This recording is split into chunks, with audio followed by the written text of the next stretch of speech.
Story 1. Like all school districts, we are plagued with angry, entitled parents. These individuals manage to gain influence if anything offends them. They bring complaints to the school administration about what we're supposedly teaching. We have had multiple books removed from our library due to complaints from these angry, entitled parents. They successfully banned one book in particular called Drama by Raina Telgemeier. In my opinion, the book itself is harmless, but not to these entitled parents because it contains lesbian, gay, bisexual, transgender, and queer characters. Consequently, enough members of various religious groups and other parents complained to the administration to have the book removed from our district's libraries. Now, let's discuss Banned Books Week 2018. Students in our English classes were expected to read a banned book and write a report on it. However, the administration overlooked one particular entry: drama. Whether by accident or intentionally, our banned book display in the library did not include drama because of these entitled parents who didn't want their children reading what they considered inappropriate material that promoted unacceptable behavior. Enter a student I will call Rachel. She brought her own copy and discreetly added it to the display. Most of us looked the other way because we believed she was right. However, one student photographed it and informed their entitled parents that our banned books display included a graphic novel and one in which a gay character exists. Oh my goodness! The administration instructed our principal to identify and discipline this offending student to appease the outraged, entitled parents, or perhaps because he sympathizes with them, as we do have administrators like that. However, they didn't specify what action he had to take. As a result, Rachel's punishment was merely a facade. She was ostensibly disciplined, but was given a lollipop for standing up for her beliefs. The revenge and compliance continued. However, you know that list of banned books our students had to read? Well, Rachel and other students decided to do book reports on drama. I must admit, it was a relief not to sit through 15 or so book reports from students who had watched a Harry Potter movie and discussed how it was banned for a change. We received complaints from these angry parents, furious that other children had the audacity to read a banned book during Banned Book Week and then write a book report on that banned book, which was literally on the administration-approved list of banned books. But there was nothing we could do. We followed the rules. They followed the rules. What could the entitled parents do? Even the administrators sympathetic to them had to remain silent because they had approved the list as well. It wasn't their fault they couldn't read it.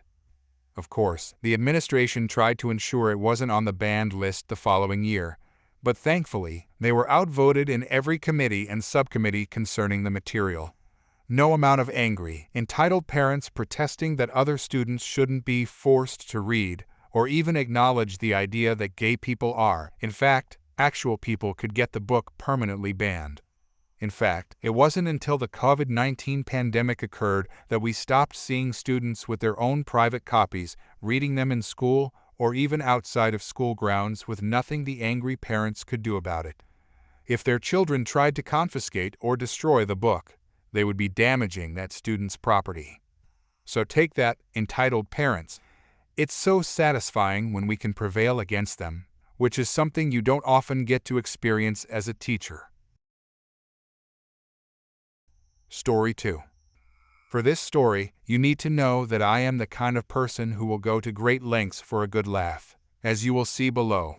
I love this story, and we tell it every once in a while, even though it has been more than 20 years. I live in the United States, and I own an information technology support company. Many years ago, I used a cell phone company named Nextel. They had this great push-to-talk feature that turned your phone into a walkie-talkie, which was perfect for communicating with coworkers in my information technology work. However, their customer service was a nightmare. Anytime I needed to contact them, it would take at least 30-40 minutes on hold. Eventually, I had to switch to a cheaper service, which meant getting a new number. Now you can port your number to a new carrier, but back then, you had to change numbers if you switched carriers. I canceled all the phones on our plan except for mine, which I downgraded to an emergency plan costing about $10 a month. I left the old phone plugged in at my office and set my voicemail message to instruct callers of my new number. The phone just sat next to my desk on a shelf, plugged into a charger, so that I could see if anyone called. I could also hear the phone make a sound when it disconnected from the cellular network, and then a different sound when it connected to the cellular network. It connected and disconnected constantly there in my office. I would estimate that it only stayed connected to the network about 50% of the time. After 6 months, I decided to cancel it. I had to wait on hold for the customary 30 to 40 minutes just to cancel my service. After telling the service representative that I was always dropping off the network and that I had already switched services, they verified the service problems on my account and canceled my entire plan. I wasn't under any contract at the time, so there was no problem canceling my service with Nextel. As expected, I got my final bill. It was somewhere around $10 since that was my monthly plan, just the emergency plan, and I didn't make any phone calls. I paid the bill and was happy to be done with that carrier. Then, the next month, I got a bill for 4 cents. Yes, just 4 cents.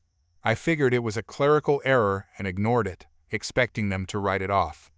But no, each month, another bill for 4 cents arrived. I was incredulous.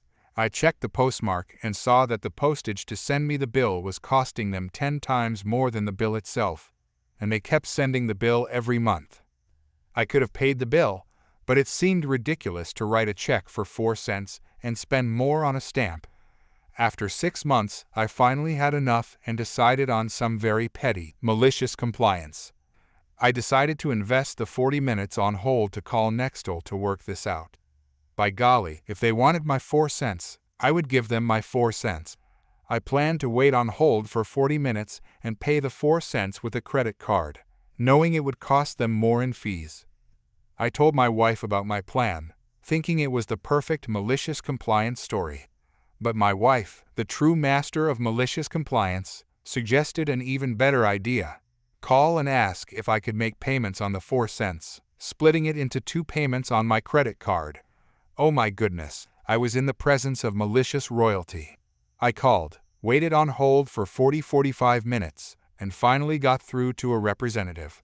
The representative sounded like one of those airport terminal attendants who act like they are checking your reservations, but instead, they are writing a Stephen King-length novel. I could hear the clickety-clackety sound of the keyboard.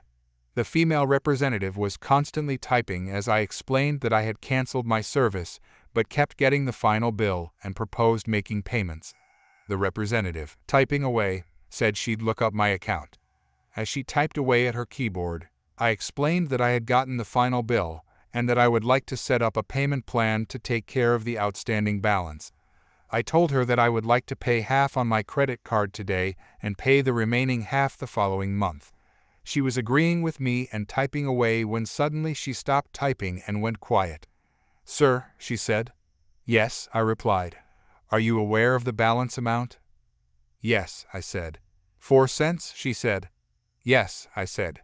"I figured that you really wanted that 4 cents because you keep spending all this postage to send me bills each month, so I'm just calling you to take care of it." After a brief silence, I heard the clickety-clack of the keyboard again, and she said that I would not have to worry about the balance because she was writing it off. I insisted on giving my credit card for the first half of the payment, but she firmly dismissed it and assured me I wouldn't get any more bills. My wife's suggestion turned a simple prank into a masterpiece of malicious compliance. I may be good at it, but my wife is on another level, and you really have to want to do malicious compliance to wait on hold for 40 minutes. So me and my girlfriend were out just trying to enjoy our day. So we go to a local bookstore. It's a small place, and the owners are friends of my girlfriend's family, and we help out every now and again so we have a key to get in when they're closed. A woman sees us opening the door and asks if we're open. I tell her we're just running errands for the owners and that the store isn't open. She gets upset at me demanding we let her in, saying, "It's just me. You're not going to get sick from one person," or some crap like that. My girlfriend tries to tell her we can't let anyone in because then we have to let everybody in and we aren't the owners. So the woman goes to snatch the key from my girlfriend and grabs her wrist. My girlfriend is having a panic attack. I should mention my girlfriend has PTSD and anxiety issues. So I grab the woman's wrist and pressure her to get her to let go of my girlfriend and shove her and start berating her. Using pretty colorful language. She tackles me and I punch her. Cops are called by some passers-by, I guess, and they come over and tear her off of me and ask what the hell happened. Woman tried to argue we assaulted her and that she was just trying to pick up a book for her son. We tell him to check the cameras for the store because we know there are cameras watching the door that see almost into the street. He proceeds to arrest the woman. I get a warning to not be so aggressive next time, and my foster's called. I'm 16. Now I'm grounded for fighting and can't leave the house for a month. Story 4. So I was out with my family at a restaurant. It was a well-liked and highly reviewed Chinese restaurant. This story is short but sweet. My family and I were sitting eating our food when the entitled parent and his 2 preteen daughters were seated a few tables away. He seemed pretty friendly, asking staff questions about the place and having general conversations with them. They order their food arrives, and they start eating. While they're eating, a fly lands on his food. The fly didn't come from the kitchen, it wasn't on the plate or in the food. It came through the entrance and was flying around the restaurant. He was complaining about it to his sweet daughters, who were laughing and joking about it. He then says, "It's really not funny, girls. It's a sign of poor hygiene. Do I look like I'm laughing? This is serious." The entitled dad calls a waitress over and says, "A fly just landed on my food. What are you going to do about it? It's put me right off my food." Waitress asked if it was in the food when it came out of the kitchen, and he said, "No, it's just landed on it." Waitress stood there unsure of what she was supposed to do about it. She offered to take the food back to the kitchen and get a replacement, but he said no. He then continued to complain to her. Side note, I work in hospitality, and there is literally nothing you can do about a fly that comes in through the entrance to the building when customers come in. I genuinely don't know what he was expecting of her. Eventually, the waitress goes to get the manager, and even he didn't know what to do. He apologized, but there wasn't really anything he could do about it besides offer him more food. The 2 daughters were still laughing at this point, and their entitled dad still was telling them off because of how serious it was. Eventually, he loses his temper and says, "You know what? It doesn't matter, I'll just eat it," or something along those lines. The manager and waitress walk away. The entitled dad is still complaining to his daughters, and he doesn't touch any more of his food. However, they are still happily eating. Then he forces the girls to leave their food and leave the restaurant.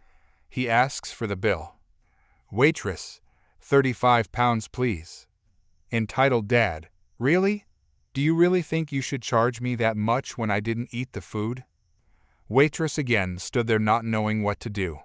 They continued telling him he had to pay £35, and he continued refusing and was close to shouting, while the manager and the waitress were trying to resolve it. His girls were literally almost crying by this point, shouting, "Dad, stop. Just pay the bill so we can leave," and things like that. The entitled dad says, "Go wait outside, girls. I'm not paying £35 for food I didn't even eat." This went on for literally about an hour. He then goes, "I'm not paying £35. I'll pay £10 and nothing more." Then slams his money on the counter and leaves. Both manager and waitress are in complete shock, and I am ranting to my family by this point because I worked as a waitress and felt terrible for the staff. What was this entitled person expecting them to do? They can't stand at every door and window and kill every fly that tries to enter. It wasn't in any way their fault, and he refused to have a new meal brought out. The manager came over to us and apologized, and all of my mom said, "What a jerk." And this made both manager and waitress smile a bit. They were comforted by the fact that we agreed with them in thinking this guy was out of order. It was a lot more dramatic than it sounds here, I promise. Story 5. This incident erupted in March 2021, during the height of pandemic lockdowns. It would likely be recognizable to my former colleagues. Hopefully, they don't read this account. It's a tale of someone whose ambition exceeded their ethics and the law, which ultimately backfired. At the time, I was working as a manager in a mid-sized business. While there, I was assigned a new member to my team. I'll call her Evelyn. Evelyn was in her mid-20s and relatively fresh out of college. She was the type of person who could talk endlessly about her ideas, plans, and ongoing projects, but never seemed to have much to show for it. When I addressed client complaints about her lack of responsiveness, she always had an excuse. The clients were difficult, she was overwhelmed, or she had sent an email that must have gotten lost in spam. Essentially, it was never her fault. It reached a point where, after one of our monthly meetings, I called her in to explain that if she couldn't complete her tasks, she needed to let us know so we could help delegate resources to ensure things weren't falling through the cracks. I'll admit, I was quite direct. Her performance was impacting the entire team, and my job was literally to keep the team on track. I understand that people can be under pressure, that personal issues can affect work, and that sometimes people need assistance, but if every time I inquire about a project you say, yes, everything's fine, I've got it under control, and then it all unravels and your only response is to blame the client, we have a problem. I explained that I wasn't going to initiate formal performance management, but from that point on, I wanted her to check in with me on Monday mornings for 10 minutes to review objectives for the week and determine if she needed support with any of her clients. I know it isn't enjoyable to be micromanaged, so I try to keep these check-ins brief and mainly offer assistance. She clearly despised me, though, and apparently was plotting her own revenge. Part of my role included the use of a purchasing card, which wasn't in my name, but to which I had access. I was given the card to make small purchases for the office or spend up to $500 on clients. The card was kept in an office I shared with another team manager where we both could access it when needed. One day, I received a call from accounts inquiring about a few unusual purchases on the card, a Photoshop subscription, a couple of food delivery orders, a streaming service subscription, and so on. I said I knew nothing about them and suggested they check with the other team manager. Apparently, the other team manager was also unaware because after the weekend, I was called into the big boss's office. After my colleague and I had denied involvement, accounts had started contacting the various companies to determine the origin of the transactions. They reported that not only were the accounts in my name, but they were also registered to an email address containing my name. For example, word.roll3@domain.com or something similar. I can't describe the feeling of being in that meeting. I felt physically ill. I couldn't comprehend what was happening. I was so shocked that I was at a loss for words. I felt like I was about to lose my job, and I couldn't understand how that was even possible. The director was lecturing about how access to the card was a privilege and that I had signed an agreement regarding appropriate use, and so forth. I denied using it inappropriately, and the boss listened, but I could tell he wasn't entirely convinced. To be honest, I was second-guessing myself, worrying that I had somehow saved the card information in my browser and maybe my wife had been accidentally using it. It was awful, and I found myself apologizing and saying, I don't know how this happened. I assure you that I understand none of those expenses are appropriate uses of company funds. There must have been some kind of mistake. May I please have the details to investigate? And so on. When I finally left that office, my job barely intact, Evelyn was waiting for me at my office door. She was grinning widely and sweetly explained she had been waiting for our morning meeting. I told her something had come up and we'd have the meeting tomorrow. She said, "Oh, will you be in tomorrow?" Confused, I simply replied, "Yes, why wouldn't I be in tomorrow?" She just sipped her tea and said, "Oh, no reason," turned around, and returned to her desk. Something felt off, but I was still preoccupied with what had transpired with the boss, so I spent the next couple of hours calling my wife, contacting the software company, and doing the same investigative work that accounts had done.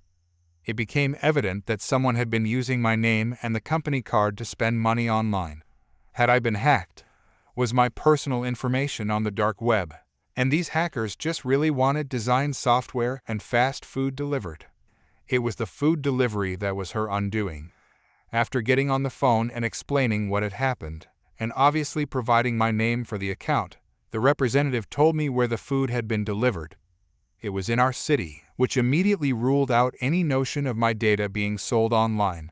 Now I was suspicious and angry. I don't like to assume the worst of people, but now I was. Trusting my instincts, I accessed Evelyn's employee information and checked her address.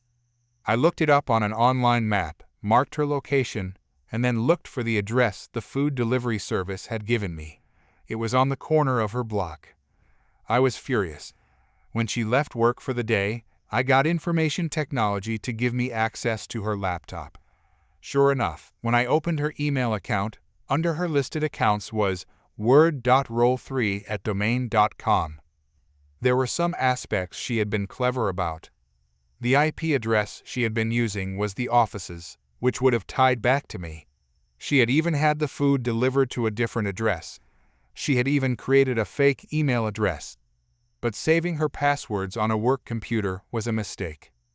I called the boss that night and explained what I had found, keeping the IT staff member with me to corroborate that I hadn't just logged into her computer and fabricated everything.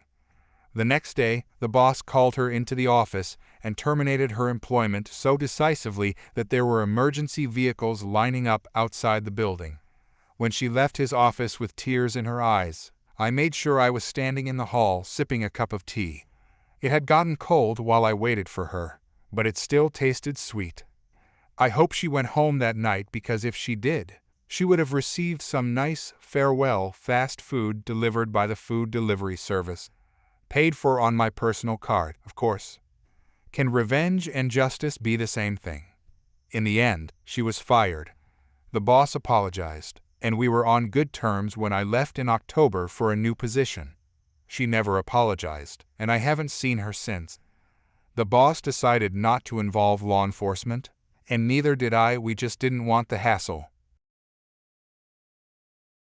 Story 6. Background. My cousin 23, female, recently opened her own salon. From a young age, she taught herself how to thread wax eyebrows and developed an interest in makeup and hair. Everyone in our extended family would go to her before events and on a monthly basis for their threading, waxing, hair, and makeup needs. In 2020, she had a full-time job non-salon related, but decided to renovate the basement of her home to create a small salon space. She now spends her free time taking clients in her at-home salon, and there's nothing but great reviews. Her sister helped with the renovations and now helps her with marketing the business social media, community pages, and I help with the finances, budgeting, price setting. We all support her and are really proud of her. The salon is our baby. We're now in the middle of a pandemic, and this greatly affected her salon business. As a result, she implemented safety measures, and our small team made sure to keep up with coronavirus regulations in our city. This included having one customer inside at a time, doing temperature checks, making masks, face shields, and gloves mandatory, wiping down the salon after each client, etc. Also, when our city was in lockdown, the salon was closed as it is not an essential service. Incident. Our city is once again in lockdown since the end of December to the end of January. The salon has been closed since the lockdown began. The salon's social media pages had been updated to let the current clientele know that the salon is closed. Now comes the Karen. Karen sees a community post from October detailing a discount that the salon was having on a certain package we offer. She comments on the post saying that she can't believe the salon is open in the middle of a lockdown when her salon has to be closed. This is important for later. Karen fails to notice that this post was made in October, when salons were allowed to operate as long as they followed safety regulations. Karen doesn't bother checking more recent posts indicating that the salon was closed. My cousin doesn't see her reply at this time. The next day, 2 police officers show up at my cousin's door while she's at a doctor's appointment. The officers ask for my cousin, and my aunt lets them know that she's not home right now. My aunt does not speak English very well, and lets the officers know that she would call my cousin and ask her to come home. Maybe the officers didn't believe her, but they insisted on coming inside the home. My aunt had already called my cousin as she was worried. My cousin asked what it was about, but my aunt didn't know. My cousin then asked if they had a warrant for anything. When she found out they didn't, she told her mom not to let them come inside and that she would be there in about 20 minutes. My cousin began driving home when my aunt called her to let her know that they simply left. Hearing this, my cousin was less worried and decided to go grocery shopping as planned before heading home. Turns out, the officers came back half an hour later and once again demanded to see my cousin. My aunt called my cousin again and asked her to come home. But in the 20 minutes she took to come home, the officers were gone. They had left a card and asked her to call back. My cousin managed to get a hold of the officers and was told that someone had reported her business.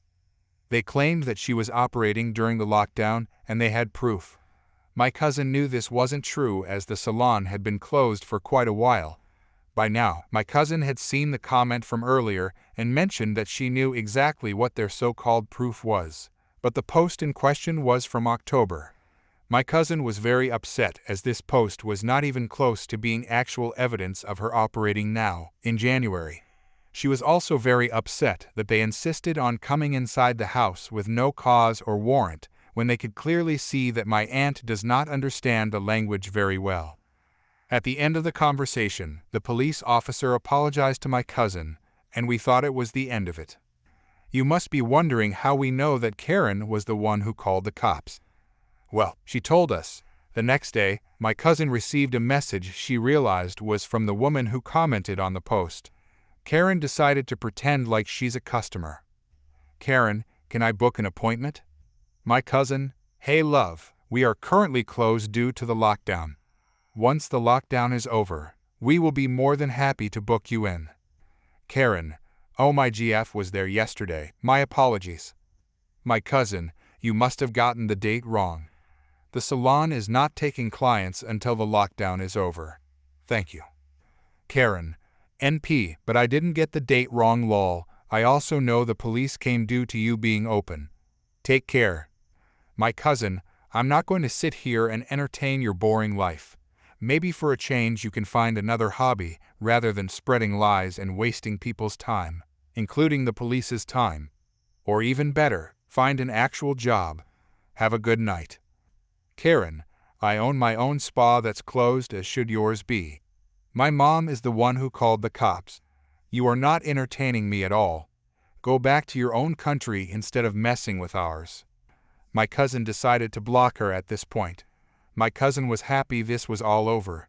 Her sister and I were still outraged at the racist comment and how someone could make up lies about a small business that led to the cops terrifying my aunt. When my cousin told me about Karen, the fact that she had her own spa really stood out. I did some digging. Revenge. Turns out Karen runs her own spa out of her house. Doing some more snooping, I found reviews from her clients on her business page that were posted on days that the city was under lockdown. The reviews could be from clients who received services before the lockdown and only now had a chance to write a review. To be sure, I found Karen's Instagram page. I decided to use her own trick against her. I created a new account with a generic name and followed her page so she couldn't see that I was related to my cousin. I then messaged her to ask about the prices for her services. Me, hey, I love your pics. I was wondering how much you charge. Karen, hey girl, thank you so much. What service are you after?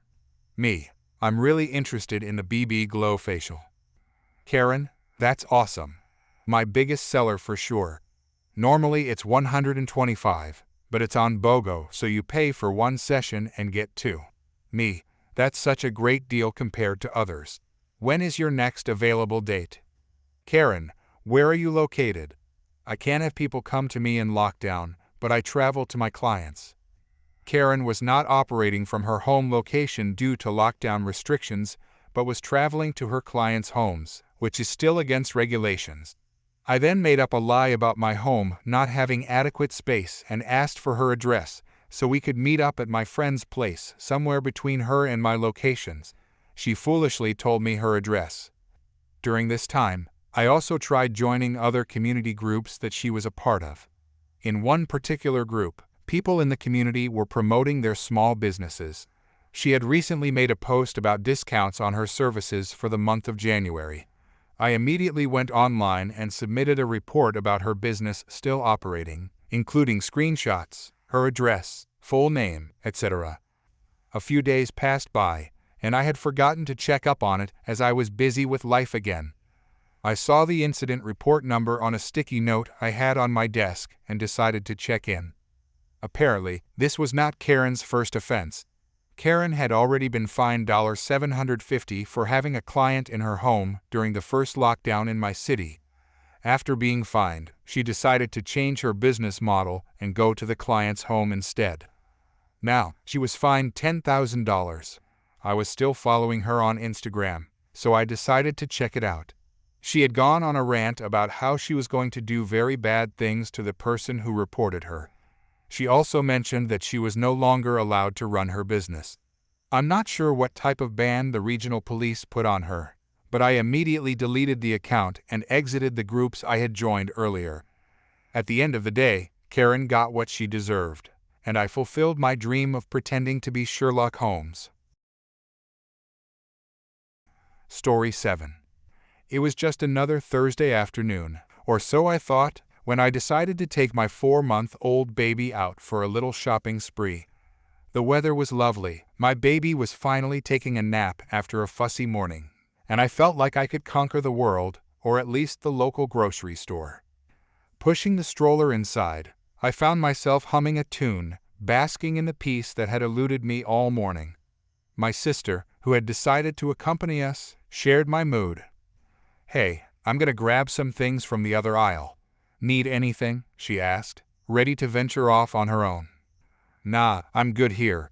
Thanks," I replied, my attention already drifting back to the array of baby products before me. She nodded and disappeared around the corner, leaving me to slowly peruse the baby products section. The aisle was narrow, but I was careful to position the stroller to one side, assuming others could easily pass by. However, the calm was shattered when a voice cut through the atmosphere. "Excuse me, you're blocking the entire aisle with that thing."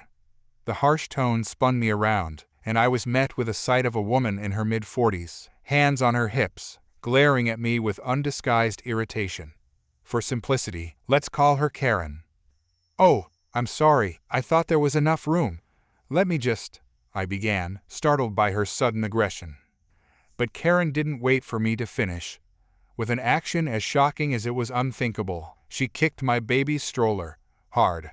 It shook violently, a heartbeat away from tipping over, but miraculously stayed upright. My heart froze, then raced, as my baby was jolted out of his peaceful slumber, his cries piercing the air.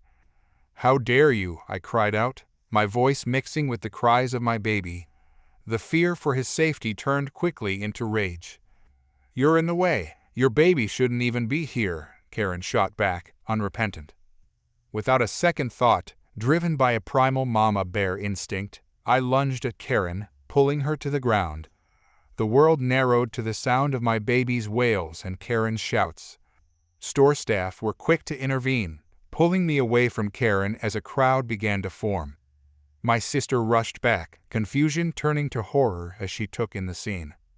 "What happened?" she exclaimed, immediately taking the baby into her arms to soothe him. "She kicked his stroller. He could have been hurt," I explained, still shaking with adrenaline and fear. The police arrived amidst the chaos, taking statements from witnesses who corroborated my story.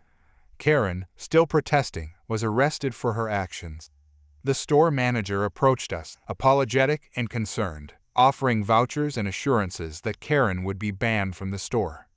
As we left the store, my baby finally calm in my sister's arms, I couldn't believe what happened. A simple shopping trip had spiraled into a nightmare in moments. I was surprised at my own reaction. I had never considered myself capable of violence. Yet, in the face of my child's danger, I had acted without thought, driven by an instinct to protect him. My sister reassured me as we walked to the car. "You did what you had to do." No one messes with our family. Everyone, when they heard the full story, agreed that Karen's actions were inexcusable. My response, they said, was understandable, a reflection of the fierce protective instinct that comes with being a parent. As for Karen, she faced charges for her actions. And as for me, I learned something new about myself that day. I had always known the love of a parent for their child was powerful, but now I understood just how deep and fierce that love could be.